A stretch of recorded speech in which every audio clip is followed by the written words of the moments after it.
Boa noite a todos e a todas, estudantes do curso de especialização em Educação em Direitos Humanos do Instituto Federal de Santa Catarina, campus de São Carlos. Essa aula teria acontecido de modo síncrono na última terça-feira, anteontem, dia 6 de maio. Entretanto, por motivos de saúde, isso não foi possível, né? Eu fiquei doente, né? Ainda não estou 100%, e até peço a compreensão dos estudantes e das estudantes se em algum momento aí eu não estiver, digamos assim, tão firme, né? Tão categórico em algumas de minhas falas, de algumas de minhas colocações, né? Então peço a compreensão da turma. Portanto, mesmo assim, né, conforme foi prometido, estou fazendo essa gravação hoje, quinta-feira, para poder compartilhar com vocês aí, espero que ainda até o final da noite de hoje. Nós vamos discutir um livro do Milton Santos, que é intitulado Por uma Outra Globalização, a partir dos slides elaborados pela professora Marluce. Gostaria de lembrar que tanto a atividade A, as questões de múltipla escolha, como a atividade B, a produção de texto dissertativo e argumentativo, estão abertas para a realização pelos acadêmicos, pelos pós-graduandos e pelas pós-graduandas. Na nossa próxima aula síncrona, ficarei à disposição no final da aula para tirar dúvidas e espero, assim, que possamos finalizar essa reoferta da unidade curricular de Educação, Direitos Humanos e Capitalismo de uma maneira apropriada para que essas pessoas possam aí seguir seus estudos, né, realizar o seu TCC, né, e obterem o título de especialistas, né, em educação em direitos humanos, tá? Então, iniciamos a nossa apresentação.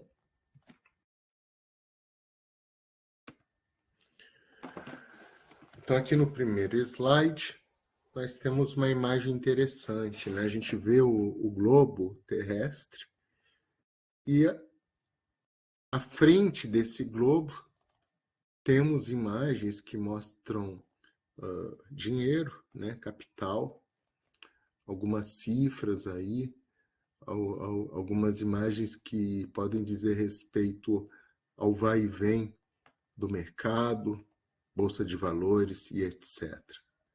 Caracterizam, sob muitos aspectos, a globalização no capitalismo contemporâneo. Uma globalização que, a despeito do seu discurso que busca engajar os sujeitos, né, nessa construção de uma civilização planetária na qual o tempo e o espaço se tornam relativos graças ao advento e à ressignificação das novas tecnologias comunicacionais, trazendo, né, o mundo ao nosso alcance, ao alcance das telas, dos inúmeros dispositivos, né, eletrônicos, trazendo novas possibilidades de atuação, de acesso ao conhecimento, o conhecimento que é visto como uma matéria-prima, né, para a informação, que nos une, que cria possibilidades de interação, de inserção, de aprimoramento, que apesar de todo esse discurso, né, que mostra uma mundialização sob um prisma cada vez mais positivo e otimista, na verdade, trata-se de um verniz que esconde uma realidade bastante cruel para uma boa parte da população da Terra,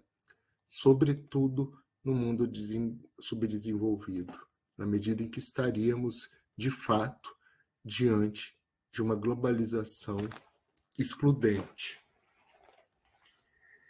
E quem que é excluído na sociedade globalizada? Por exemplo, um catador de latinhas de alumínio é um excluído, né? Ele está ali fazendo a coleta, né, de resíduos sólidos, né, que voltam para toda a cadeia produtiva, né? O Brasil, por exemplo, é um campeão na reciclagem de alumínio. Então é um negócio aí que rende, digamos assim, uma quantidade substancial de dinheiro, né? E a gente pode pensar, inclusive, sobre uma perspectiva socioambiental, né? Que, além de retroalimentar a cadeia produtiva, a gente tem também algo que, se não protege, não regenera a biosfera, o meio ambiente, pelo menos diminui, né? Acontece um processo aí de diminuição de danos. Entretanto, esse catador de latinhas de alumínio, ele de fato é inserido de uma maneira digna? As benesses econômicas, os benefícios econômicos advindos desse processo de reciclagem vai de fato beneficiar esse trabalhador? Então é uma questão geradora que a professora Marluce traz a partir da análise da obra, né, desse livro de Milton Santos, para dar um pontapé inicial nas reflexões que começamos aqui a fazer. A globalização, nesse sentido, expressa um novo ciclo de expansão do capitalismo.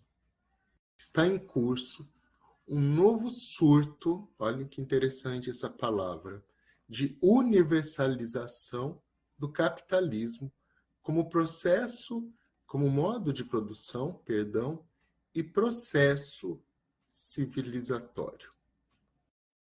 Entram em debate os novos modos de produção capitalista, a divisão internacional do trabalho e a mundialização dos mercados.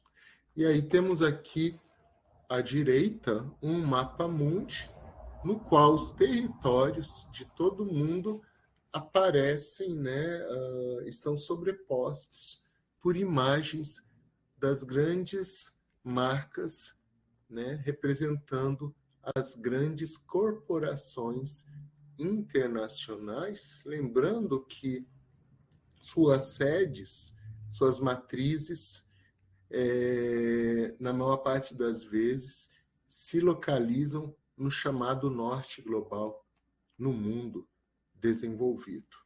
O que por si só já evidencia para nós uma assimetria, né, na concentração da produção, né, das tomadas de decisão que vão, de alguma maneira, configurar essa nova fase da realização do modo de produção capitalista, agora, né, pensando-se na década de 20 já do século XXI, né, em meados aí da década de 20 do século XXI, dos anos 20. Dessa maneira, a organização do mercado transcende as fronteiras dos países. Essas fronteiras, elas se tornam cada vez mais permeáveis, elásticas, relativas, criando novas fronteiras de blocos econômicos organizados. Então, vamos pensar no NAFTA, vamos pensar no Mercosul, vamos pensar na União Europeia, gerando indústrias transnacionais.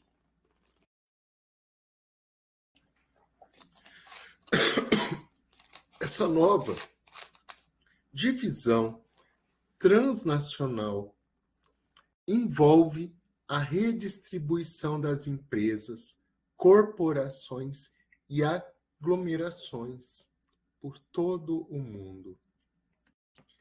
Então, no lugar da concentração da indústria, dos centros financeiros, das organizações de comércio, das agências de publicidade, da mídia impressa e eletrônica, verifica-se a redistribuição dessas em outras atividades por diferentes países e continentes.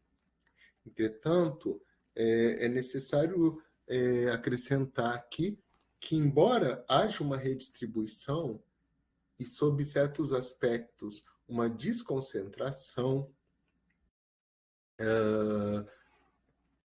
dessa configuração, né, dessa indústria, desses centros financeiros, organizações comerciais e etc., é necessário entender que ainda existe uma assimetria que reflete uma geopolítica que se constrói, que tenta caminhar para um mundo multipolar, isso é uma realidade que está de fato acontecendo, mas que ainda reflete essa assimetria entre o mundo desenvolvido e entre o mundo subdesenvolvido.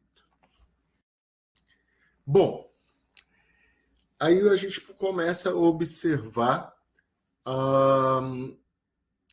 algumas consequências desse processo. Há uma tendência, né, de distanciamento de vários países, de suas próprias culturas identitárias, né? As pessoas vão perdendo uma relação orgânica, visceral com suas culturas, né? Com sua própria ancestralidade, na medida em que a elas é imposta uma cultura global. Mas de que cultura global nós estamos pensando? Uma cultura global que contemple todas as formas de ser, pensar, agir, valores, signos, símbolos, originárias de diversas matrizes civilizatórias, ou a gente tem um processo de ocidentalização do planeta que é oriunda principalmente da superpotência remanescente, ainda que em decadência, né? O Império Norte-Americano, que, por sua vez, é fundado a partir de uma perspectiva eurocêntrica. E aí a gente começa a pensar, né? E, mais uma vez, reforçar essa ideia de um processo que se constrói de uma forma assimétrica. Dessa maneira, nós temos aqui uma citação direta do Yanni: o modo pelo qual o capitalismo se globaliza, articulando e rearticulando as mais diversas formas de organização técnica da produção, envolve ampla transformação na esfera do trabalho, no modo pelo qual o trabalho entra na organização social da vida do indivíduo, família, grupo, classe e coletividade em todas as nações. Então, a gente entender esse processo que envolve todas essas profundas transformações, mas isso deve também, todos esses intervenientes, todas essas correlações, elas têm que ser pensadas em um processo que descaracteriza culturas locais e regionais, que são de alguma maneira, absorvidas por essa cultura global que, na verdade, reflete, né, essas assimetrias, né, oriundas aí desse processo de ocidentalização do planeta, né, cada vez mais refletindo essa cultura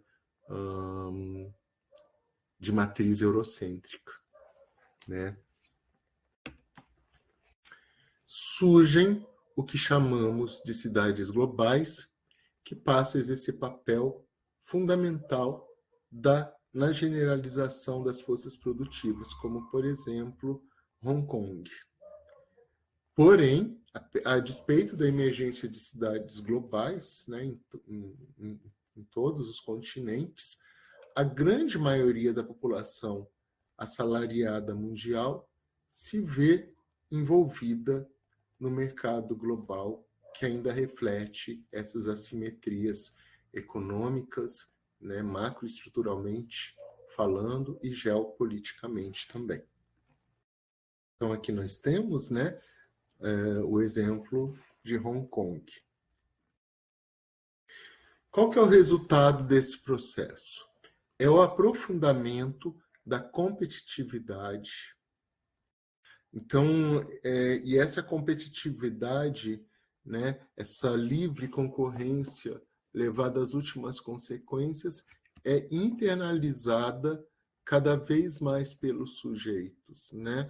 E vão conformar e vão, de alguma maneira, moldar a própria dimensão subjetiva do sujeito.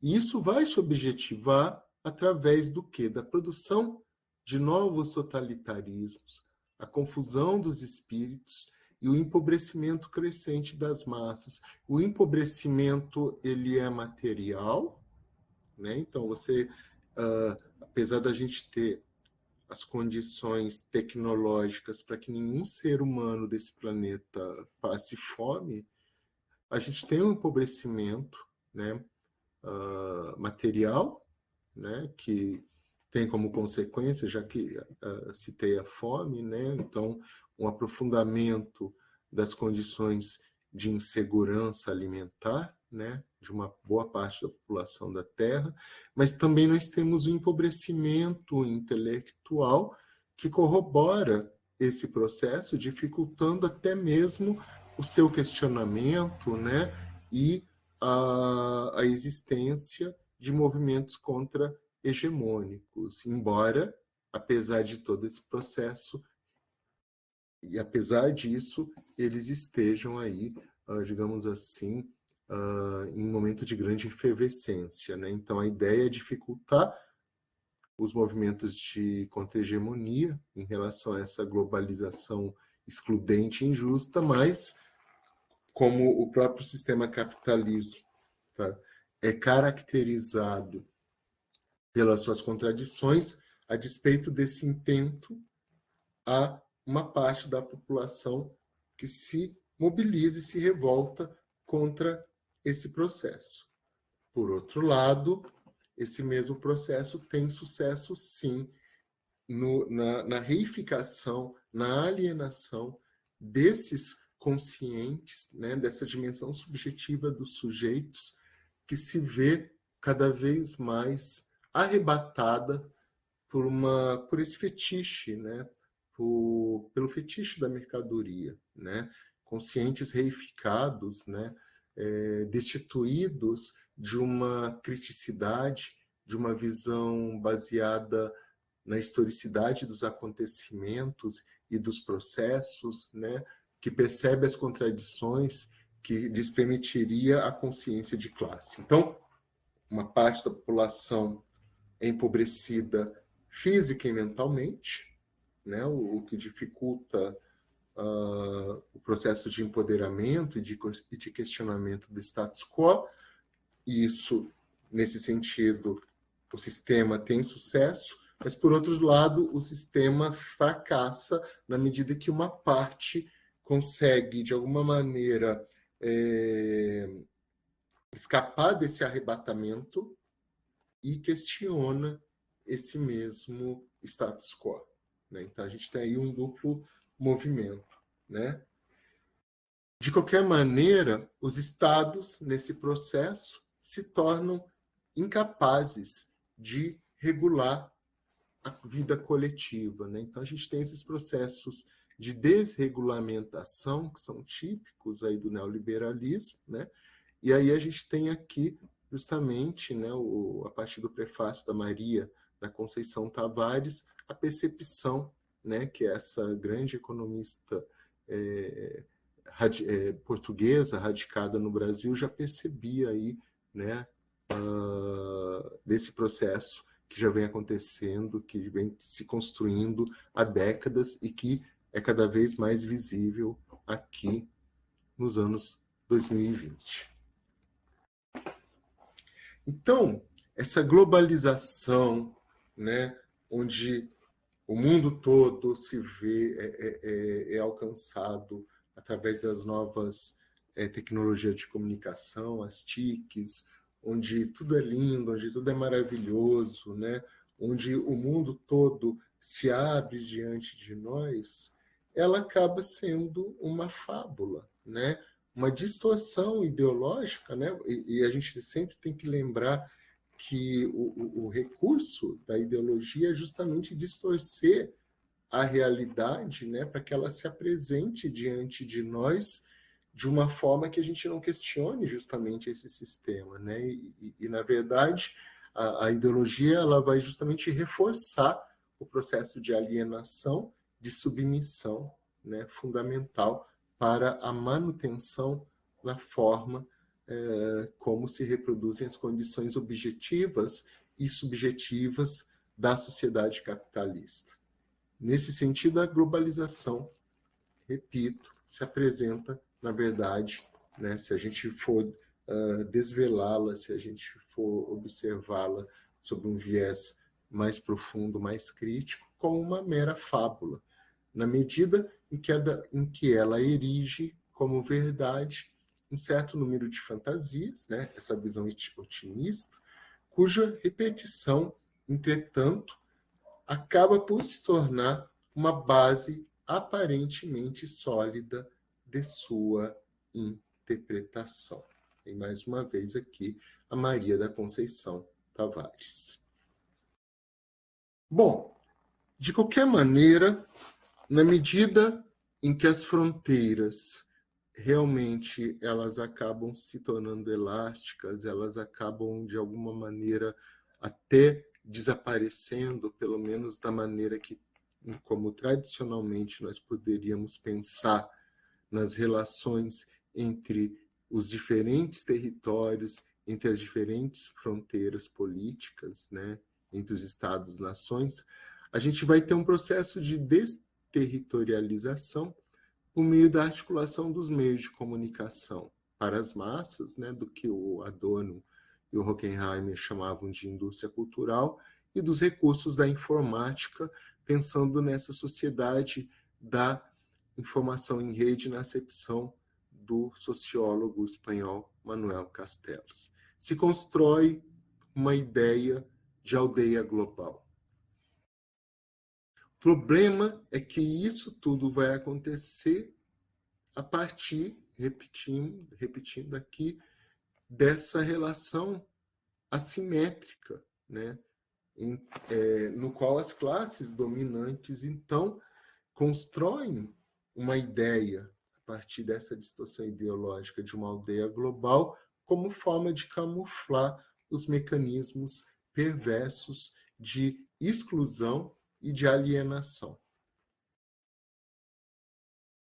De qualquer maneira, né, a partir dessa perspectiva, né, cada vez mais, e isso de fato acontece, você tem um grande avanço tecnológico que se reflete nos meios de comunicação, nos automóveis, né, nos aviões, nos trens, nos navios, etc., nas próprias transformações dos meios de comunicação, os telefones, aqui é citado, né, o saudoso fax, a internet, os computadores, né, o indivíduo, né, seja em casa ou seja viajando, né? O indivíduo ele sempre tem que estar em movimento, ele não pode perder tempo, ele tem que se adaptar a todas essas transformações tecnológicas. Então, vai acontecendo um processo de homogeneização do pensamento, dos comportamentos, das formas de ser, de pensar e agir. O sujeito se submete a esse processo de padronização, né? E ele deve se curvar diante do sistema, ele é absorvido, ele não deve questionar, ele deve se inserir, né? A despeito dessa inserção, muitas vezes, né, dessa tentativa de inserção, digamos assim, se dá sob o custo de sua própria dignidade, da castração do seu potencial, tanto de libertação, o seu potencial de libertação, de emancipação intelectual, política,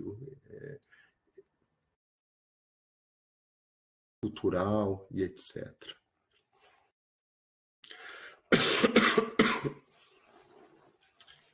Bom, e aí vem algumas provocações interessantes, né? No mundo neoliberal, que defende que o Estado deve se encolher, deve se retirar cada vez mais de cena, que tudo vai ser resolvido de uma maneira linda e maravilhosa pela iniciativa privada, porque na iniciativa privada há menos poluição, perdão. A menos corrupção, né? Tudo é otimizado, tudo é mais eficiente, tudo é mais eficaz. O Estado acaba sendo um entrave, o Estado não deve se meter, o Estado ele é incompetente, ele é incapaz de fazer uma boa gestão, de oferecer realmente uma sociedade funcional. Então, se apregou a isso. Então, o discurso da desregulamentação, da privatização, ele mostra aí a possibilidade de um Estado, da maneira como a gente entende, principalmente o welfare state. Esse Estado ele deve deixar de existir, mas, na realidade, a gente vai vendo que a desregulamentação ela diz respeito ao bem-estar da população. Porque quando isso diz respeito a satisfação das demandas das classes dominantes, do capital financeiro, do mercado de ações e etc., na verdade, o Estado é fortalecido, né? Inclusive, ele é a tábua de salvação de muitas grandes empresas, corporações, das classes dominantes, quando elas se veem em apuros que muitas vezes elas mesmas criam a partir desse discurso que evidentemente se traduz em práticas, né, em reformas e etc., que vão justamente submeter os Estados-nações aos mandos e aos demandos das ideologias neoliberais, que vira e mexe criam graves crises econômicas. E quando isso acontece, é esse Estado que é negado, que é colocado como grande culpado dos problemas da sociedade, é esse mesmo Estado que muitas vezes vai salvar, liberando grandes fluxos de capital para as classes dominantes que criam, muitas vezes, toda essa confusão, né? Só que aí não tem problema, aí o Estado é necessário, né? Tá aí, nesse sentido, para salvar quem? Esses grandes grupos, essas grandes corporações, né? Agora, quando o Estado ele se propõe a salvaguardar o mínimo de dignidade para a classe trabalhadora, por exemplo, aí esse Estado está inchado, né? Esse Estado ele é ineficiente, ele é ineficaz, né? Então ele tem que ser, digamos assim, neutralizado. Então a gente vai vendo que isso também faz parte da fábula. São dois pesos e duas medidas. Mas, de qualquer maneira, na medida em que a gente vai desvendando essa globalização, a gente vai vendo um lado cada vez mais perverso, né? Excludente. Então, a gente vê aí milhões de pessoas que lutam para sobreviver. A gente vai vendo os extremos de riqueza e de pobreza se aprofundando, o mundo produzindo aí bilionários que concentram uma boa parte da renda do planeta, né, concentrada aí em algumas milhares de pessoas, inclusive vários deles brasileiros, enquanto uma boa parte da população mundial aí, né, luta para ter o mínimo para sobreviver, né? Então essa cena aí dos lixões, de pessoas aí, né, disputando com animais, com abutres, com urubus, né, com aves carniceiras, os restos, né, os resíduos sólidos, né, aquilo que é jogado fora, é uma cena que se vê, infelizmente, presente em uma boa parte do nosso planeta. Aí a gente vai tendo, né, pensando em mais consequências desse processo, como já conversamos em momentos anteriores, como, por exemplo, o desemprego estrutural causado pelas novas tecnologias. E lembrando, o problema não são as novas tecnologias e sim a lógica através do qual o desenvolvimento tecnológico acontece, que está a serviço da dominação, da concentração de renda, e não da libertação das pessoas. Então, lembrando que o problema não é a tecnologia, e sim a lógica que retroalimenta a transformação, o desenvolvimento, a inovação tecnológica.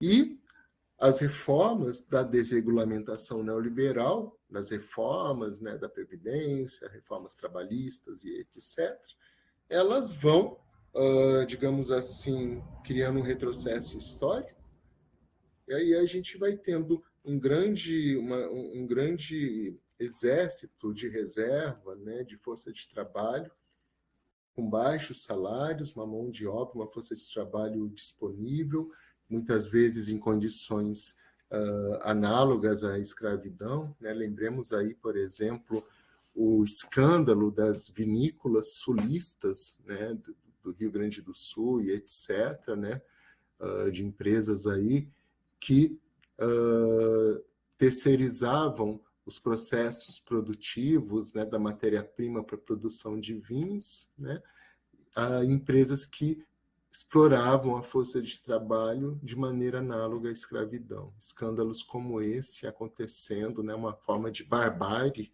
acontecendo em pleno século XXI.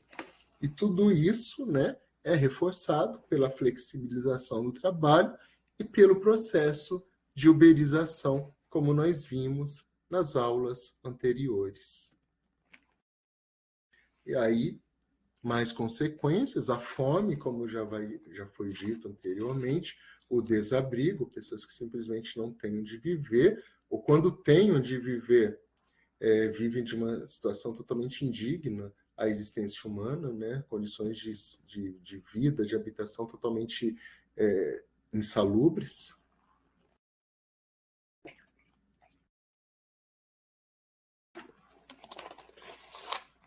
Novas enfermidades como a Covid-19 se instalam.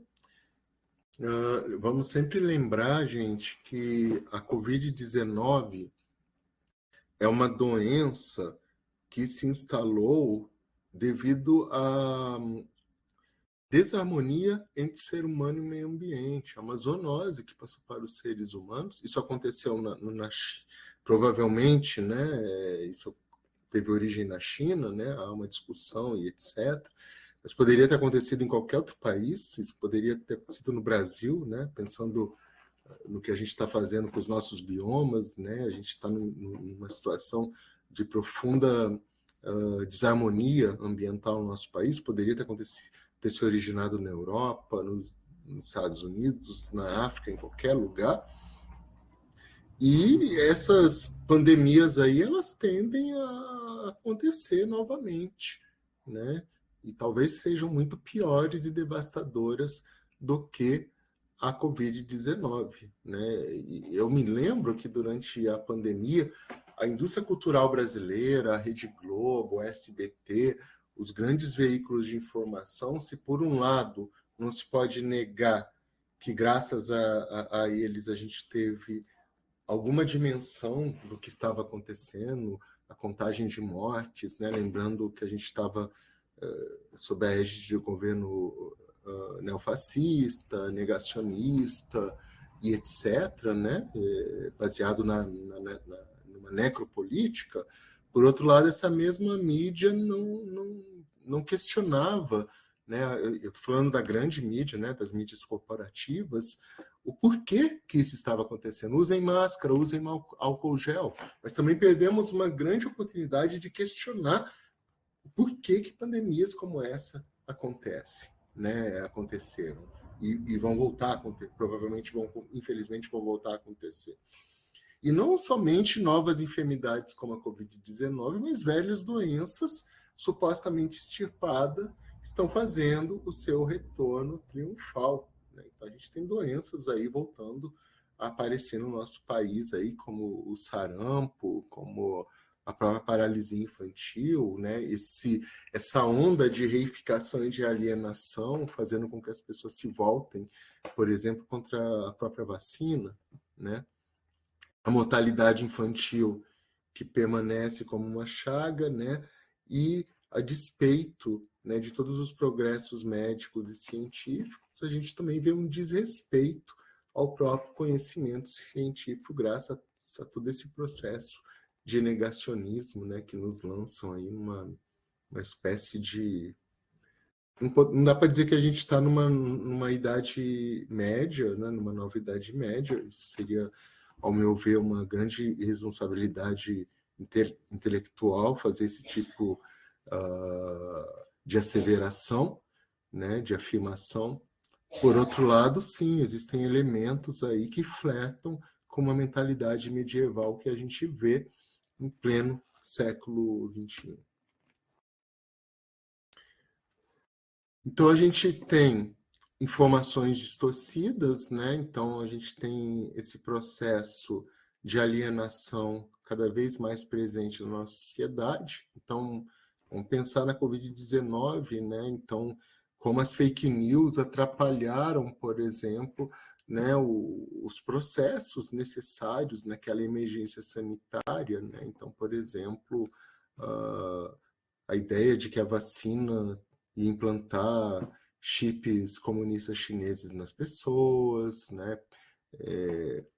O chefe do Poder Executivo dizendo que quem tomasse a vacina ia virar jacaré, informações circulando em grupos de WhatsApp de que a ivermectina e a cloroquina iam curar as pessoas, né? E um monte de bobagens, mas bobagens perigosas que ajudaram a causar a morte de centenas de milhares de brasileiros, né? Nesse sentido, a educação de qualidade, que poderia combater essa mediocridade, essa alienação intelectual, se torna cada vez mais inacessível, né? Reproduzindo as disparidades, né? Então, a gente vê cada vez mais a diferença entre uma educação de qualidade para poucos e uma educação reificadora, padronizadora, para a obediência, né, para que impede a emergência de um pensamento crítico, essa educação sem qualidade que é imposta para a maioria da população. Alastram-se e aprofundam-se males espirituais e morais, como os egoísmos, né?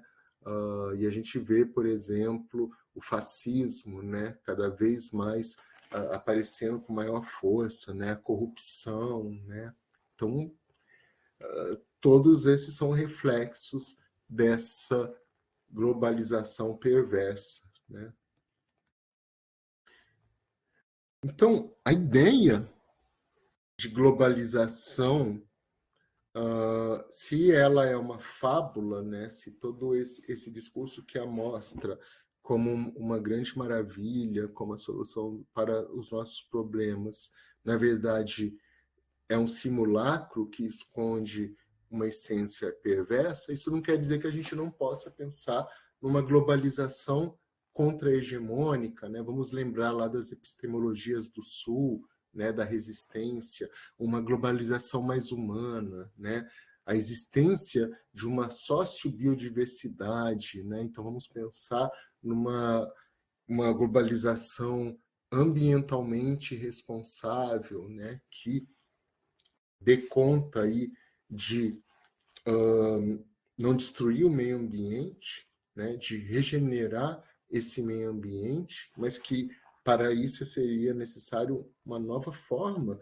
de existência da humanidade, né, em confluência, de uma maneira simbiótica em relação ao meio ambiente. E para isso é necessário o resgate da ancestralidade, das culturas populares, né, de maneiras de se viver baseadas não mais nesse capitalismo predatório, né? Aí o Ayrton Krenak, né? Vamos lembrar mais uma vez, o futuro é ancestral, né? Temos que resgatar modos de vida que levem em consideração uma existência harmônica entre o Homo sapiens e a Terra e a biosfera, da qual nós somos uma parte. Isso poderia se dar, portanto, né, a partir da reconstrução e de sobrevivência das relações locais, abrindo a possibilidade de utilização aos serviços dos homens do sistema técnico atual.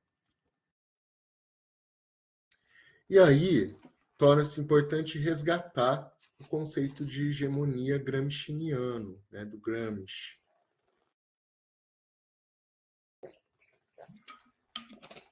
Para esse marxista, a hegemonia seria a direção moral e intelectual de uma sociedade onde a dominação física e corpórea, que é exercida pelas classes dominantes, pelo Estado, é auxiliada pela instauração de um consenso social, de um consenso político. E o espaço da hegemonia e também da disputa hegemônica é a sociedade civil, em que os chamados aparelhos privados de hegemonia são responsáveis pela disseminação do pensamento dominante, né, das classes dominantes. Então, a gente pensar nesse conceito de hegemonia e pensar também num processo de ressignificação desse conceito, né? Então, é necessário a gente pensar nesse embate de ideias, de ideologias, de uma correlação de forças recorrentemente antagônicas, né, na superação da desigualdade entre os seres humanos e da desigualdade entre os países. E a gente tem os movimentos populares, né, movimentos anti-globalização, que são movimentos que constituem uma forma de globalização contra-hegemônica, recuperando a alteridade, recuperando laços de solidariedade, recuperando uma cidadania, não essa cidadania baseada no consumismo que a gente vê no capitalismo, mas justamente a partir da constituição e ou da reconstituição de redes de solidariedade transnacionais, a partir da construção de práticas e valores culturais alternativos, recriando termos socioeconômicos, né? Estratégias alternativas de produção. Uma outra forma de globalização, uma ressignificação, em que a ideia e a sua realização de fato se deem, né? De uma maneira, a partir de uma unidade, e não a partir de um discurso ideológico que, na verdade, acoberta uma concretização perversa.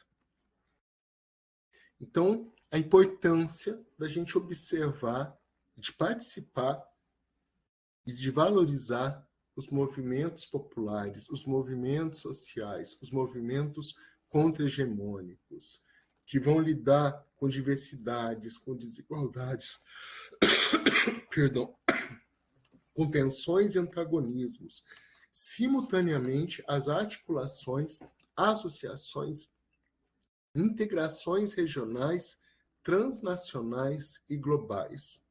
Dessa maneira, é importante que se preservem os países, né, se preservem suas culturas, suas línguas, religiões, modos de agir, proporcionando a diversidade do mundo. Isso não quer dizer também que eles não vão interagir e não vão fazer seus intercâmbios, suas trocas de saberes, suas trocas de experiências, né? Então, essa é uma outra globalização que leva em consideração as contribuições das diversas culturas, das diversas matrizes civilizatórias, e não apenas daquelas que emanam do espectro eurocêntrico, ocidentalista.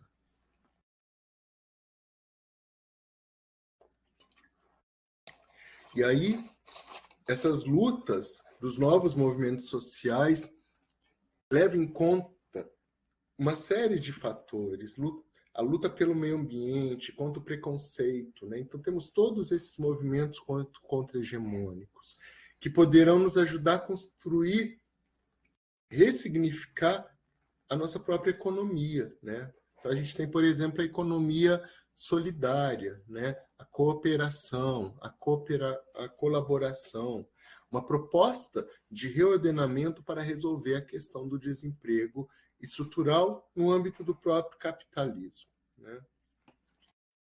Diante da possibilidade de constituir a chamada economia solidária, pode-se apontar para uma possibilidade de construção de espaços locais de resistência socioeconômicas, de modo a se combater o desemprego estrutural, né, com o objetivo de minimizar a dinâmica excludente e as desigualdades sociais. Só que a gente não pode esquecer que é uma alternativa pensada dentro do próprio sistema capitalista, né? Então, seria uma tentativa de humanizar o capitalismo, né? Algo que, com certeza, é alvo de críticas, né? De perspectivas assim, mais críticas em relação a própria possibilidade de se fazer isso dentro do próprio capitalismo, né? Será que o capitalismo permite algo assim? De qualquer maneira, é a possibilidade que é colocada. E aí podemos finalmente voltar para a questão do catador de latas de alumínio, de latinhas.